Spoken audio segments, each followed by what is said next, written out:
So we've been looking at Bible questions.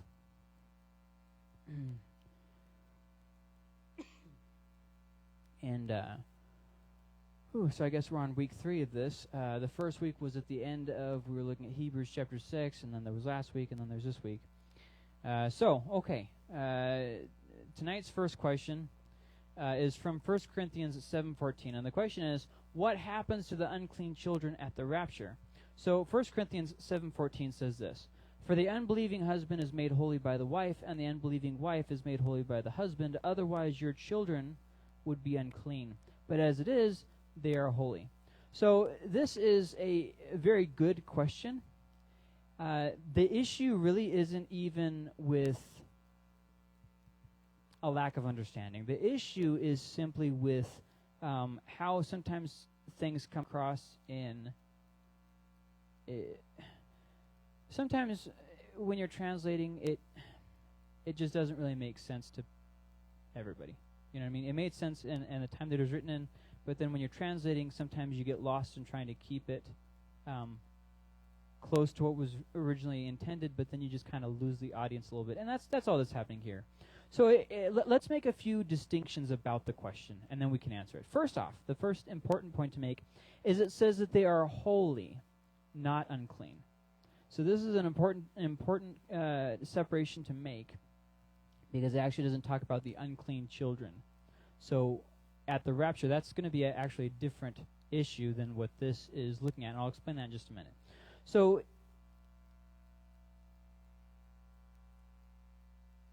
before we look at the passage, we have to clarify it with the things that we know about other parts of the Bible. Okay?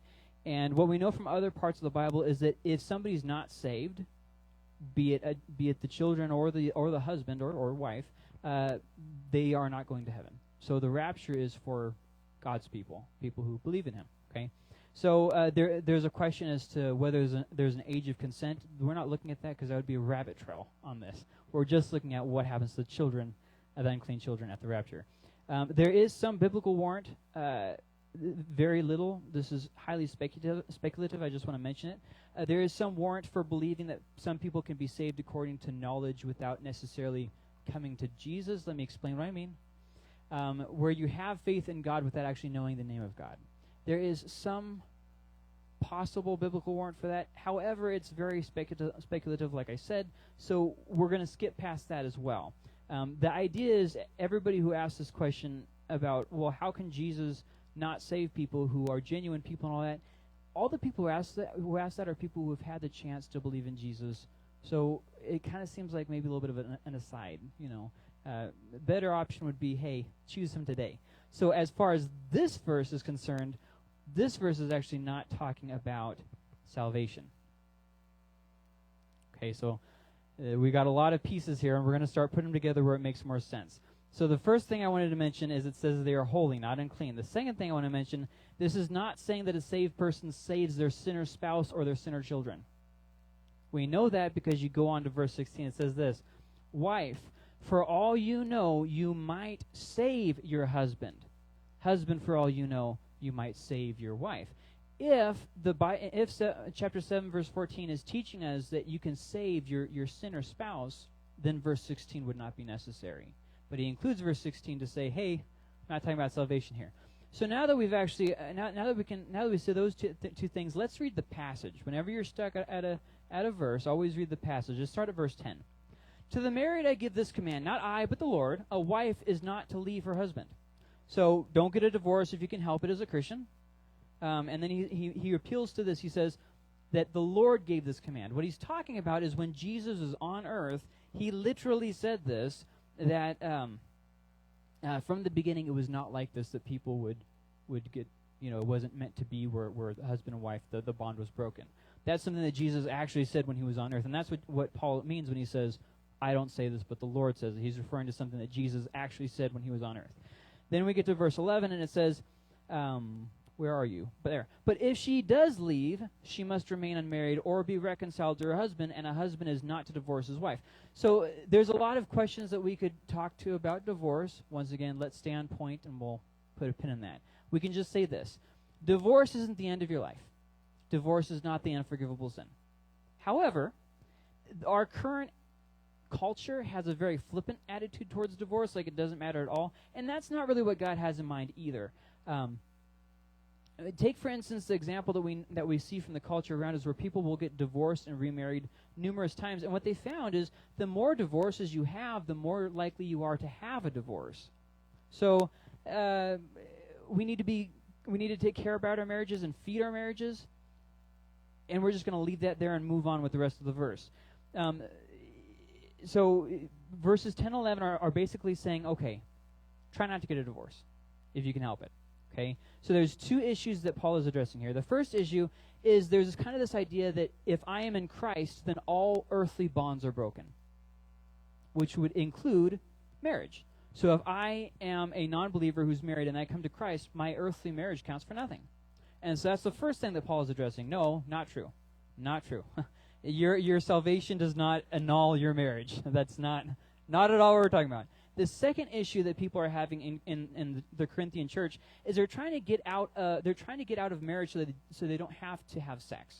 And the reason why they don't want to have sex is because they think that they won't be holy if they have sex. Okay, they're going to this hyper spiritualism kind of thing going on where anything physical is sinful. And this was actually a Greek concept. It's something that's not foreign to them. So he's trying to encourage his Greek believers that no, you don't have to avoid sex with your wife. He even says this, don't abstain from sex. Just earlier, a couple verses earlier, don't abstain from sex with your spouse except by mutual agreement and for a very short time. And then he goes to this and says, you don't need to get a divorce either. And let's not do that. Don't do that. So then you move on. And but let me say a few things about divorce that I think are oftentimes kind of left out. First off, there is no exhaustive list of situations where divorce is okay in the Bible. We are given two specific situations where it is okay. The first one is the one mentioned by Jesus, which would be infidelity, cheating. The second one is mentioned by Paul, and Paul is adding to what Jesus said, which gives us the idea that what Jesus said was not an exhaustive list. So keep this in mind. So Paul, writing years after Jesus, says that there's another reason, which is abandonment. I think, honestly, the best model for divorce is basically an individual case-by-case kind of situation. And let me kind of clarify. Abuse. Is it okay to get a divorce if your spouse is abusing you physically, like actually going to kill you? Well, the Bible doesn't specifically say. See what I mean? So these are kinds of things that the Bible doesn't address every single situation. But the problem in our culture isn't really that. Our culture goes to the extreme and says something along the lines of this. We look for excuses to get a divorce in our culture. By and large, our culture looks for excuses. So, I mean, think of how many... I know a lot of people who have gotten divorced that haven't healed from that yet, and they're still kind of bitter about it. So then they'll go to those people and ask for marital advice when they've already made up their mind to get a divorce. And they're just kind of using somebody who will validate what they already want to do. And that's kind of what I'm saying. So this section here is more talking about bloom where you're planted. Rather than chasing green pastures, bloom where you're planted. Hop down to verse 20 and it says this. Let each of you remain in the situation in which he was called. Basically, bloom where you're planted. If you're married, don't try to get out of it. Well, my spouse didn't get saved, though. I got saved and they didn't. Stay in the situation you're called in. So this is going to prompt two different conversations if you continue on in chapter 7. First off, what does that mean for if you're a slave and you get saved? He's going to address that afterwards. Second question that this prompts. What does it mean if I'm a virgin? Am I sinning if I get married, or should I stay a virgin? And so then Paul goes on to his conversation about, well, you're not doing anything wrong, but I would encourage you, if you're single, to just stay single. And he goes off into that whole conversation. So, all very important things. I'm not trying to make light of anything. But in the bigger context here, how does verse 14 about the believing spouse covering for the unbelieving spouse, how does that fit into this? Well, so let's go on. 10, 11, we're talking about divorce. So then we get to 12. But I, not the Lord, say to the rest. Now, why does he say that? Why does he say I and not the Lord? Well, here's the thing. he doesn't mean that he isn't inspired by God by saying this. He's not saying that at all. What he's saying is, Jesus didn't specifically say this in his earthly time. When he was here on earth, he did not say this. But I'm saying it. So it's a comparison to verse 10. Verse 10, he's talking about something, he's referring to something Jesus said before he died on the cross. Verse 12, he's talking about something that he's saying now. But I, not the Lord, say to the rest, if any brother has an unbelieving wife, and she is willing to live with him, he must not divorce her. So now we're going to a different situation than from verse 10 and 11. Now he's talking about mixed marriages. In 10 and 11, we were talking about, hey, don't get a divorce. If you're trying to abstain from sex and you're married, don't do that. Don't do that. You're making it harder on both of you. You're just entering yourself into temptation. Don't do that. Then he gets to verse 12, and he's like, okay, now about if you are saved and your spouse is not. So if your unbelieving spouse wants to make it work, make it work. Look at this. Where is it? But I, not the Lord, say to the rest, if any brother has an unbelieving wife and she is willing to live with him, he must not divorce her. Make it work. Also, if any woman has an unbelieving husband and he is willing to live with her, she must not divorce her husband.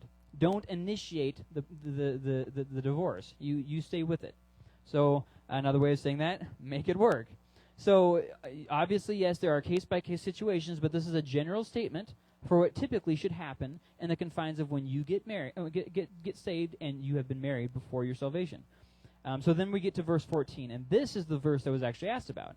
For the unbelieving husband is made holy by the wife, and the unbelieving wife is made holy by the husband. Otherwise, your children would be unclean. But as it is, they are holy. But if the unbeliever leaves, let him leave. So now it's going to, okay, so what if they abandon you? So that takes us to a whole different conversation. So let's put a pin in that and stay on verse 14 for just a second. In context, the Old Testament, so the Jews had this concept, a very important concept for the law, but they were applying it to their marriages, and they shouldn't have been. And the idea is this. The concept is this. Something pure becomes defiled or dirty by something unclean. Okay, it's all over in the law. So what Paul is saying here is, no. You who are saved, you're clean now. But your spouse is not saved, so they're unclean. What does that mean for you? Do you have to divorce them to get the unclean thing out of your household? No. Paul is saying here, no, they won't make you unclean, and rather you will have a positive impact on them. Whereas they are not going to make you unclean, rather your cleanness is going to have an effect on them. So this is going to raise up some other questions he's going to address later on in the book. For instance, in chapter 15, verse 33, he's going to say, bad company corrupts good morals. But here, that doesn't apply. So read chapter 15 for more of that. But here, they aren't saved. He's not saying that if you are a believer and your spouse is an unbeliever, your cleanness is going to save them. That's not what he's saying. Okay? He's using some words here differently than the way he normally uses them in other passages. But they are very much so saying something different. So they aren't saved, but the believer in the non-believing family is a gateway to God's blessing. When you are a believer and your spouse is not a believer, you are a gateway to God blessing them. Okay? So rather than the unclean person defiling the clean person, you consecrates the unclean person, which is a very important concept because they were looking at the Old Testament and saying, look, unclean things defile clean things. I got saved, so I have to abandon my spouse. And Paul is saying, no, none of that. None of that. And this is his answer to that. So then we get to verse 15, which says, but if the unbeliever leaves, if they abandon you, let them leave. A brother or a sister is not bound in such cases. It's not your fault if your non-believing spouse abandons you. You don't have to, you're not guilty. Let me say that differently. It might be your fault. You know, sometimes we make problems for ourselves. That's not what I'm saying. I'm more saying it's not, God isn't holding you accountable as a sinner for your unbelieving spouse abandoning the relationship. Make sense? You don't have to let go and try to force the other person to stay with you. So then we get to, God has called you to live in peace. So if they abandon you, you aren't held by it to God. Try to live in peace whatever happens. Just try to live in peace. And this is exactly what happens, right? We get divorced or whatever, and we have oftentimes bitterness. So whatever happens, whether they abandon you or stay with you, remember this line here, God has called you to live in peace, so make peace. So then we get to verse 16, wife, for all you know, you might save your husband. Husband, for all you know, you might save your wife. So the consecration of the unbelieving family may result in salvation. That might be the end game of this. So you could retranslate this verse, and I have, in a way that I hope will help you to see what he's trying to say here. The unbelieving, and I have it on the screen, I think, yeah. The unbelieving spouse is not untouchable for the believing spouse. They're not untouchable for you. If they were, the unbelieving children would also be untouchable, but because the unbeliever is bound to the believer, they don't have to get a divorce. It's all good. So with that retranslation, now we can move a little bit forward and say, okay, what is the problem being addressed? Believers, well, anybody really who has relations with another person is made one flesh with them. The question being, how does that relate to me as a Christian with a non-Christian being made one flesh? Am I losing my salvation when we meet together? And so this is answering that. Remember, they didn't have church history. They didn't have a theology book. This is first and second generation Christians. They don't have anything to go to. See, these are genuine concerns. They're not all quite sure about how the Old Testament relates to the New Testament yet. They're not sure. They didn't have, the Old Testament and the New Testament. They had the Bible, which was the Jewish scriptures, and then they had some letters that were being circulated. And they were very much so unsure of what was going on because they had the whole Jewish thing, but they were Greeks. So they came from their Greek background, and then the Jews are trying to tell them they have to become Jewish to be saved, and it's just a hodgepodge of just unanswered questions. So that's the problem that's being addressed. And all of this in chapter 7 that we've looked at actually started with a discussion of sexual matters. If you go back to verse 1 in chapter 7. Now, in response to the matters you wrote about, this is the thing that you are asking Paul about. It is good for a man not to use a woman for sex. But because sexual immorality is so common, each man should have sexual relations with his own wife, and each woman should have sexual relations with her own husband. And then he goes on to verse 8, I say to the unmarried and to the widows. And then in verse 10, to the married I give this command. In verse 17, let each one live his life in the situation the Lord has assigned when God called him. And he's going through these different cases. So, the answer to the original question, which was, what happens to unclean children at the rapture? We're going to answer it in parts. Okay. Answer number 1. The rapture is when God's people are caught up. So unbelievers are not caught up. That's what happens. Second part of the answer. Being made untouchable is not the same as being saved. Being made touchable is not the same as being saved. So the unbelieving spouse is touchable, not saved. The unbelieving children, they're touchable, they're not saved. There's a difference there. So anyways, and then the last part of this answer that we could give, those who are saved are raptured. So, okay, yeah. Any other questions about this? Maybe I wasn't clear. Maybe, yeah, Danny?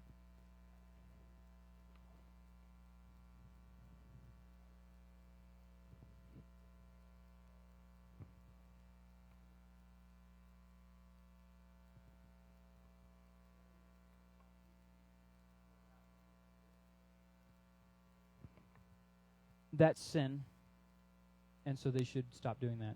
He actually talks about that actually in this chapter too. He says, if you can't withhold your passions, just get married. You're not sinning.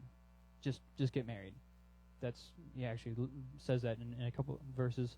I'm not exactly sure of the verse, so I'm not going to give you the verse, but it's in chapter 7. So if you just want to read through chapter 7, he says that. If you can't withhold the sexual temptation is just too much, you need to get married. If you're not going to get married, you need to stop living together. The Bible gives an absolute direction. It doesn't contradict itself at all. That, people, the marriage bed should be kept pure. And so if you are going to be doing that kind of stuff, you need to either not do it or be married. So kind of that. Does that kind of make sense? Okay. Yeah. Yeah, it's in that chapter. Same chapter. Any other questions on this?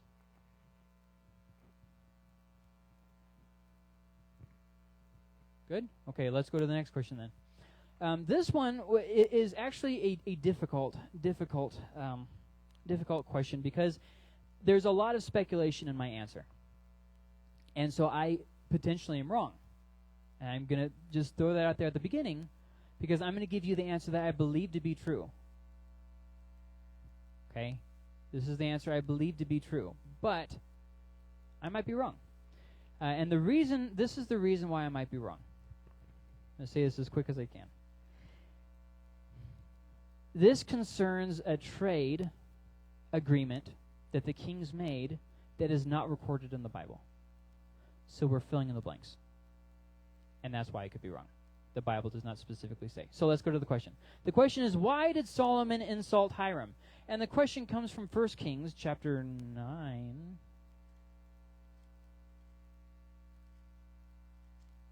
1 Kings chapter 9. It's also going to be in Chronicles, but don't go to Chronicles just yet. 1 Kings, chapter 9, verses 10 through 14 says this. At the end of 20 years, during which Solomon had built the 2 houses, the Lord's temple, and the royal palace, King Hiram of Tyre, having supplied him with cedar and cypress logs and gold for his every wish, King Solomon gave Hiram 20 towns in the land of Galilee. So Hiram went out from Tyre to look over the towns that Solomon had given him, but he was not pleased with them. So he said, "What are these towns you've given me, my brother?" So he called them the land of Kabul, as they are still called today. Now Hiram had sent the king 9,000 pounds of gold. So why would Solomon insult Hiram like this? Well, here's the things I know about ancient culture, ancient Near Eastern culture. First things, Middle Easterners, and this is true today, are fierce bargainers. They are crazy, crazy fierce bargainers. And if you look at what's happening here, King Hiram does not break off his agreements with King Solomon after the cobble is given. He doesn't say, okay, we're done. So that seems to imply that it wasn't such an insult as to end the friendship or the relationship, however you want to look at it. But it was enough to warrant him making a comment. But if you notice, it doesn't tell us how the rest of the trade agreement goes. It just mentions that one of the things that happened was Solomon gave these towns, and Hiram called it Kabul, which is like a slur. So the question then being, okay, so what's actually going on? And the problem is the entire account is not given in Kings because it doesn't really care a whole lot about the king's successes or failures. It cares about the king's morality. For instance, if you read through Kings at the same time that you read through Chronicles, like we're actually doing this year, you're going to find that there's a lot of times when the 2 books disagree. Actually, quite a number of times. There's this one time when King David takes a census of Israel, and a plague comes on the Israelites. In 1 Kings gives us one number for how many were numbered, and Chronicles gives us an entire different number. And the numbers are very far apart. They're not even kind of close. And then right here, this situation is not really described in the same way. So these are little things that clue us into what's going on. And Chronicles wants to focus on God's promise to the kings continuing. Kings wants to focus on the kings, whether they did right or wrong. King Ahab was a very successful king. But Kings doesn't tell us that. It just tells us all the evil things he did, and then it tells us about Jezebel, his wife. But he was a very successful king. He was known across the whole ancient world. Oh, the house of Omri. Yeah, everybody knows them. You know, all these great... But Kings doesn't tell us that. Kings just tells us he was wicked, and he listened to a bunch of false prophets. So, keep in mind that Kings isn't really interested in telling us the whole story. Proverbs 20 tells us a very interesting proverb that I think really applies to this. It says that when people are bargaining, they go and say, oh, it's no good, you're ripping me off. It's no good. Probably somewhere around verse 13 or so. And then it says this, but when they walk away, I forget exactly how it's worded, something like they're satisfied or they boast. They boast about the deal. Ha, ha, ha, ha. And it seems like that is at least part of what's going on with King Hiram. This is Kabul because he wanted a little bit more than he got. And I'll explain in just a minute how my assumption in this. So, okay. We know that Solomon was wise, but we also know that he started sliding morally. So we do see, obviously, even with his dealings with his friends, he's getting more and more shrewd and less compassionate. So then we get to 2 Chronicles, and we can see another glimpse of this trade agreement. 2 Chronicles chapter 8 says this. 2 Chronicles 8, the first two verses. 2 Chronicles 8, verse 1 and 2. At the end of 20 years, during which Solomon had built the Lord's temple in his own palace, so he's talking about the same time, Solomon had rebuilt the cities Hiram gave him and settled Israelites there. Solomon went to Hammezobath and seized it. He built Tadmor in the wilderness. Where are the towns that Solomon gave to Hiram? Not even mentioned. But it's at the exact same time. It just said that this is after the 20 years. Both Kings and Chronicles said the exact same thing. At the end of the 20 years, this is what happened. So we have two pieces of information we can glean from this. They were having trade agreements. Okay. At the end of those 20-year trade agreements, Solomon gave Hiram towns. Hiram gave Solomon towns. The towns that Solomon gave to Hiram called Kabul. He kind of, what are you doing to me, brother? Come on, brother. So this is what we can piece together from this. We know that Hiram had limited resources, if you want to go to the next slide there.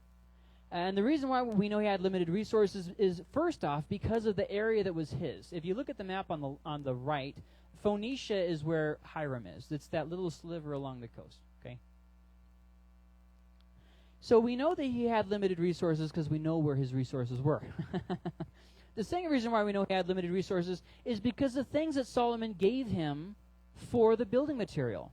He gave him things like wheat, grain, so that they could have something to eat. Why would Hiram have agreed for that to be his payment unless he was lacking in it? So we can piece together from this and from the Bible that he had limited resources. So during the building years, they needed the land that he could use.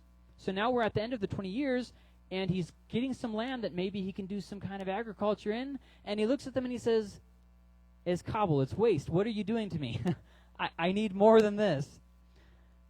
So the problem is Solomon owes Hiram money, and he gives it to him. And you think from Kings that that's the end of the story, but it's not really the end of the story.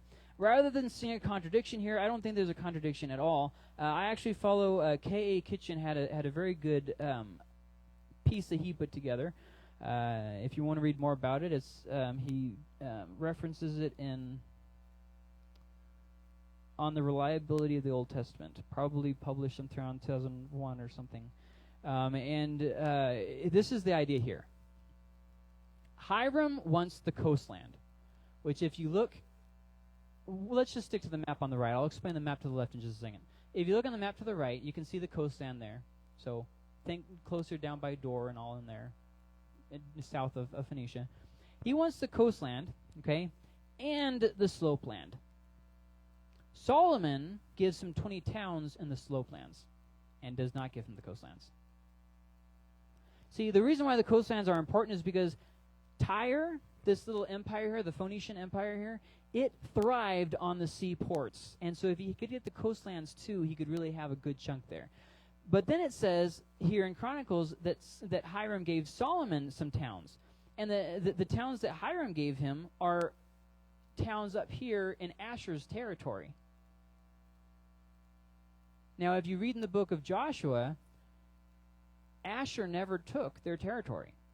So Solomon wins because he gets to claim some land that Asher never claimed for themselves. Hiram wins because he gets some land that he can do something with. So they both give each other towns, and they both win. That seemed to be how it goes, especially in light of the fact that negotiations continue. They wouldn't have continued negotiations if Hiram was unhappy with the deal. But why would he have called it Kabul if he wasn't happy with the deal? So rather than seeing a contradiction, it seems like there's just parts of a negotiation pieced together. See if Ma'am didn't miss anything out here. So this would make sense because this is how those kinds of people negotiate. Hey, I'll give you this land. This is Kabul, brother. What about this? Okay, I'll give you this, but you need to give me those towns too. See what I mean? And you can kind of see a negotiation coming to be. Now, like I said, some of this is speculation. But we have a couple facts that you can build on. We know how Middle Easterners trade. We see in 2 Chronicles that he was given some, and in Kings we see that the other guy was given some.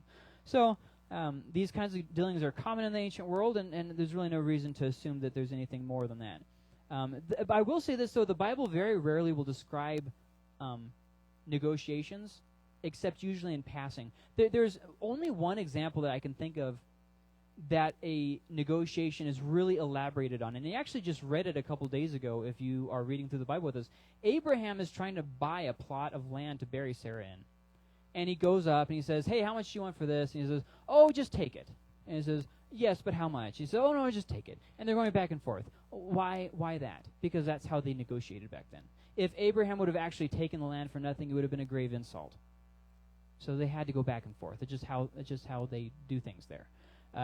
So that is really the only example in the whole of the Bible that I know of that the negotiation is actually spelled out step by step. Usually it just glosses over it.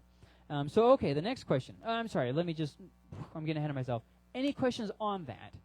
Surely you can see all the speculation that I made, but I've given you the facts, and I've separated it from my speculation, so do with it what you will. Any questions on that? No? Okay. Now we're going to get into an odd and awkward question that a lot of people ask, and yeah, it's awkward. Here it is. Who did Cain and Seth marry? So there's two theories, and I'm going to give you both, and then I'm going to tell you which one I go towards. The first theory is that Adam and Eve are only the first people created, but God made other people afterwards. Some people say that, God followed the same model and took from Cain and Seth's side to give them a wife. Some people say that they just a completely different human, so like other people formed from the dirt and stuff. Those things are possible, I guess. I'm kind of speculative, though, is the issue that I have. There's no reason to assume that that God created a whole other people group. There's no reason to assume that is the issue. That's a big issue there. You have to assume something that God typically doesn't act like that. He typically goes by natural means, right? I mean, we see that in nature all around us. So we're kind of left a little bit with that. If God did create a second human line, which I don't think he did, but if he did, we can get around the whole sin problem by saying this. Sin didn't actually go into the flesh, it just entered into the world, and that's how it entered into all people. Or you could say like this, that it doesn't matter whether sin was in all people at that time, because all the other people died except for Seth's family line after the flood. So you could say that, and that would be a way of getting around the whole what about original sin issue. Once again, I don't really like that option. I think the most obvious is they married their sisters. It seems like that's the most obvious, especially when you know ancient history. That's what they did back then. This might seem really gross, and that's because it is. But there's some things that I want you to keep in mind about this. I'm not telling anybody to marry their sister, by the way. Don't marry your sister. Don't do that. But you have to remember that back then, the gene pool would have been a lot more complete, because it hadn't been watered down, because Adam and Eve were the first. And I'm assuming that they weren't created from monkeys. I'm assuming that they were created straight from the dirt like God said, unless I'm misunderstanding something there, which is always a possibility. But if I'm understanding Genesis correctly, then no, the gene pool would have been complete, and it would have come straight from them. And so that would have meant that the dangers of inbreeding wouldn't have been recognized for quite a few generations. It wouldn't have been physically harmful for them to intermarry with their sisters. Here's the issue, though. We see from history that there is a point in time where restrictions are starting to be put into place, that people would stop having close relationships. You see it happen in the ancient world all around Israel. You see it happening in the law. It gives reference to it too, that hey, you need to make sure to not marry the daughter of your father. You know, and it gives a list in there. I can't think of exactly where it is right now, so you're gonna have to Google it. But in the Bible, it does give reference not to marry the close relatives again. But we see a lot of where it did happen in the Bible and in history. Abraham married his half-sister. So, I mean, there's that. The Egyptians regularly, the pharaohs regularly married their sisters. The royalty. Not the everyday people, but the royalty. I'm sure you guys are all very well aware of England. They practiced that in the royal line for years and years. And so, really, there's no reason to doubt that they were marrying their sisters. There's no reason to doubt that. Honestly, you'd be hard-pressed to try to prove otherwise. So then the question becomes, it's such a sinful, wicked book that people, whatever. Well, that's a whole different issue. So that's something you have to answer separate from whether or not this one is good. So we're going to look at one more, and then we're going to stop because we're out of time. Now, were there any questions about that one, or anything that somebody else wants to say? You guys aren't going to go home and marry your sisters, right? We're not going to. We've moved on past that, right? We've grown. Oh, you're raising your hand. Oh, we caught it on the live stream. I'm going to call your sister and let her know. Run, run. Lost your train of thought, didn't you?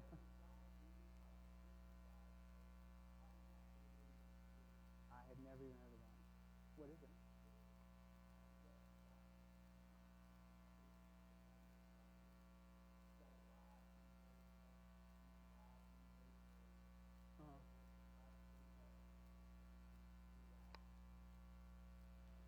Well, from the very get-go, God established one husband with one wife. He said, male and female, singular, I created them. One, singular. So from Genesis, the very beginning, he did reference one. And then throughout there, it was just built upon over and over again. He allowed it in parts of the law, but he didn't condone it. And there's a big difference there. And you see really all throughout Scripture about, keeping the marriage bed pure. You really can't keep it pure if there's more than two people in there. So, just some things like that. But as far as, are you saying in the show that he's marrying his sisters? Are you saying that? Are you not saying that? He's just having a bunch of wives or multiple wives. Okay. So, yeah, that's something that the Bible tells us not good. Does that answer your question? Yeah. Are you thinking of starting a harem or something here, Denny?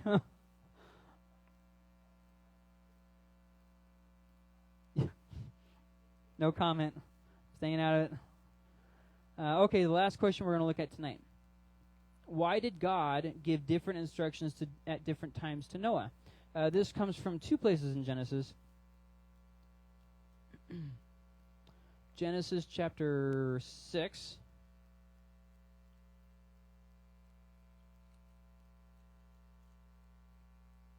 Verse 19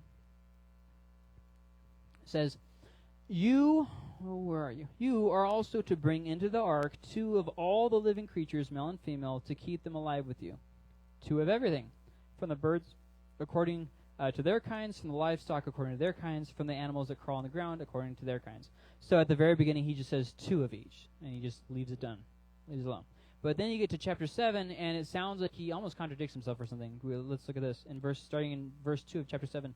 You are to take with you 7 pairs, a male and his female, of all the clean animals, and 2 of the animals that are not clean, a male and his female, and 7 pairs, male and female, of the birds of the sky, in order to keep offspring alive throughout the earth. So now we have a little bit of an issue. Why didn't God just say at the get-go, clean and unclean? And then what does he actually mean by clean and unclean? Because the law hadn't been given at this point. And then, so what's going on here? God is it's basically a 2-step process here. In chapter 6, this is the beginning of God talking to Noah. He's telling him, hey, you need to build an ark, have 2 of all the animals. This is like the rough outline. This is the general plan, and that's going to take a while. It's going to take him a lot of years to get this done. But then in chapter 7, now we're at the final preparations. It says this in verse 1. Then the Lord said to Noah, enter the ark, you and all your household, for I have seen that you alone are righteous before me. But if you go back to verse 22 of chapter 6, it says, Noah did this. He did everything that God had commanded him. So he has finished the ark. There's 2 of all the animals on the ark. And now we're at the final preparations. It's about to start raining, and God says, I need you to get now 7 of some of these animals. So it sounds like he's talking about two different steps of the preparational process. And here's the thing. God oftentimes will give us different levels of instruction at different points in the journey. He'll oftentimes normally do that, right? So he didn't start Peter off with, die for me in Rome. He didn't start him off there. He started it off with, hey, follow me. And then he went to, the whole, go out, I'm going to send you out, and you're going to do these miracles. And then he went to, hey, go to Jerusalem and wait. The Holy Spirit's going to come on you. And then he went to, you're going to be persecuted. And then he went to, things are going to get very unpleasant for you. And then he went to, now you're going to die for me in Rome. So, God usually won't start us off on level 10. He'll start us off on level 1. And then he'll work us to get there. And you see God do that a lot throughout the Bible. And then when you obey God, it's met by him taking you to the next level. Well, we think once I obey God, I'm good with God. Now I get perks, and he's going to bless me, and I stay here for the rest of my life. Meanwhile, God's saying, nope, it's time to go to the next level. And that looks like what's happening here. Because remember, there's years and years separating chapter 6 from chapter 7. Years and years. So keep all that in mind. Another thing you see is what happens with Abraham. You don't see him. The end of Abraham's journey looks a lot different from the beginning of his journey. At first, he gives him like a promise of what's going to happen. He calls him from his homeland, and then eventually he works up to the circumcision thing. He doesn't start out with the circumcision. That he builds up to it, and then he builds up to having a son, and then he builds up to sacrificing that son. Like there's a process. He doesn't start at the end. So the two instructions here don't contradict each other. They build on each other. It's just that as things were getting finalized, he was ready for him to get the rest of the list. Basically, it would be like if Gracie sends me to the store and says, hey, we're going to have a fundraiser. We're going to have enchilada fundraiser. I need you to go buy some corn tortillas. They'll last until Friday. Okay. But then we get to Friday, and she says, hey, I need you to go get some sour cream. It's like, well, I was just at the store. You could have told me. That was Monday. This is Friday. Now I need sour cream. See what I mean? It's something very similar is happening here. So the question is, what then is the whole clean and unclean animal thing going on? Well, the law wasn't given at this point. So we're not talking about clean and unclean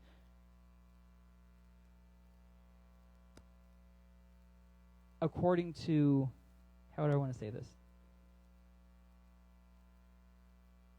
He's not talking about clean and unclean animals to eat. That's a good way of saying that. He's not talking about clean and unclean animals to eat. The whole idea of animals being clean and unclean were not new to the Bible. That was something that was in the ancient world. And at the time of Noah, the focus would have been what is clean and unclean for sacrifice. What is clean and unclean for sacrifice? So he would have needed more animals for sacrifice, presumably because God was giving him the promise, you're going to be coming off the ark to offer me a sacrifice. So in other words, this should be seen as kind of like a last bit of encouragement before the ark closes. This is going to be scary. You're not going to be able to just get off the ride. Okay, it's going to rock a bit. You're not going to like this. It's not going to be fun. It's not going to be pleasant. It's going to get kind of smelly in there. But take these animals, because when you're done, you will sacrifice to me again. You're not going to die out there. I'm not going to abandon you. It's going to be all good. So he didn't really need that at the beginning, but he would have needed it since God was saying, get on the ark now. This is the end now. We're moving on. So any questions on that? No? We're good? Okay. Remember, if you have any more Bible questions as you read through the Bible, put them in the question box, and we will look at them. Next week, we're going to look at the question, why did Jesus go down to hell? What's that all about? Very good question, but we'll pick up there next week. Lord, thank you for your word, and help us to, Lord, to just grow in the knowledge of your word and the knowledge of your will and the knowledge of your way, that you would work through us and help us to be filled with your love for the world and the hurting around us, and to have compassion on the lost. And we love you, Lord. Amen.